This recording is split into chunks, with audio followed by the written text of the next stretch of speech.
24 বছর বয়সী মেধাবী তরুণ জাহিদুজ্জামান তানভীনের বিদায় কিছুতেই মেনে নিতে পারছেন না দেশবাসী। ছেলেটি এতটাই মেধাবী যে বেঁচে থাকলে হয়তো বিশ্বের বুকে বাংলাদেশের নামটি উজ্জ্বল করত একদিন। রোবট ও ড্রোন বানাতে পটু ছিল সে। দেশের গণ্ডি পেরিয়ে মার্কিন মহাকাশ গবেষণা সংস্থা নাসা পর্যন্ত ছিল তার মেধার দূতে। ড্রোন বানাতো, বিক্রি করত, আর তরুণদের ড্রোনের কলা কৌশল শেখাতো সে। তার একাডেমিক জীবন রীতিমতো ঈর্ষণীয়। এসএসসি ও এইচএসসিতে জিপিএ 5। আইআইটি থেকে মেকানিক্যাল ইঞ্জিনিয়ারিং এর স্নাতক। বিশ্ববিদ্যালয়ের প্রথম বর্ষে সে বুয়েটের নেভাল ডিপার্টমেন্টে আয়োজিত প্রতিযোগিতায় অংশ নিয়ে জাহাজ চালানোর যন্ত্রের মডেল তৈরি করে পুরস্কার পায়।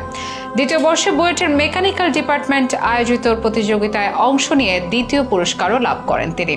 বিদেশের নামকরা বিশ্ববিদ্যালয় থেকে সে ড্রোন সিস্টেমের উপর প্রতিযোগিতায় অংশ নিয়ে দুটি দামি পুরস্কার অর্জন করেন।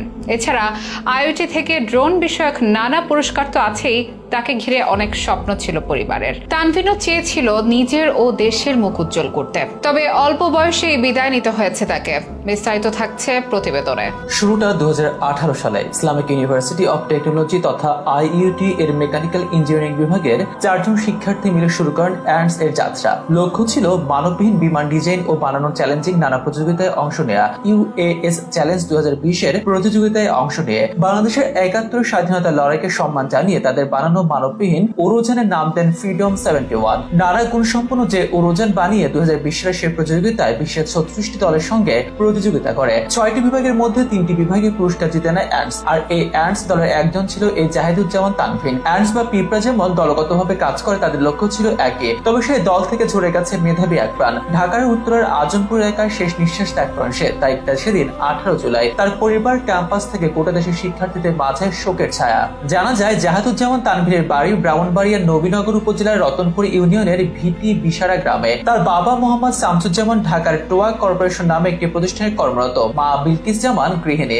একমাত্র বোন জেসিকা জামান আয়েশা যুক্তরাষ্ট্রে স্নাতকোত্তর করছেন। পরিবার নিয়ে তানভীন থাকতো উত্তরের আজমপুর কাঁচাবাজার জামতলার ভাড়া বাড়িতে। পড়াশোনা করত ইসলামিক ইউনিভার্সিটি অব টেকনোলজি ইউনিভার্সিটিতে। সেখানে মেকানিক্যাল ইঞ্জিনিয়ারিং সাবজেক্টের 17 ব্যাচের শিক্ষার্থী ছিল সে। ছেলেটি জিপিএ 5 পেয়েছিল এসএসসি ও এইচএসসি তে। বিশ্ববিদ্যালয়ের জীবনও তার শিক্ষাগত অর্জন বিস্ময়কর। বিভিন্ন পুরস্কার জিতত প্রতিটি বর্ষেই। তাক লাগাতো ড্রোন বানিয়ে, রোবট বানিয়ে। ড্রোন নিয়ে গবেষণা ছিল তার ধ্যান জ্ঞান। এর উপরে সে ফ্রিতে নটরডেম সেন্ট জোসেফ বিজ্ঞান ক্লাবে গিয়ে লেকচার দিত। প্রতি বছর নাসা আয়োজিত মঙ্গল গ্রহে চলার জন্য বিশ্বযানের প্রতিযোগিতায় আইইউটি এর পক্ষে কোনো না কোনো পুরস্কার জিতে আনত। শোনা যায় ড্রোন নিয়ে স্টার্ট আপ করে ইন্টারন্যাশনাল কন্ট্রাক্টেও নাকি পেয়েছিল সে। ঢাকা ওয়াসাইটের প্রজেক্টেও ছিল তানভীন। এমন এক মেধাবী শিক্ষার্থীর বিদায় তার মেনে নেওয়া কষ্টকর সবার জন্য। নিজের অ্যান্ডস নামক প্রতিষ্ঠানকে আরো বড় করতে চেয়েছিল সে, জানান তার বাবা শামসুজ্জামান। তিনি বলেন, ছেলের স্বপ্ন ছিল যুক্তরাষ্ট্রে স্নাতকোত্তর করে আবার দেশে ফিরে আসবে। দেশের প্রতি তার গভীর ভালোবাসা ছিল, তাই এখানেই বড় কিছু করতে চেয়েছিল।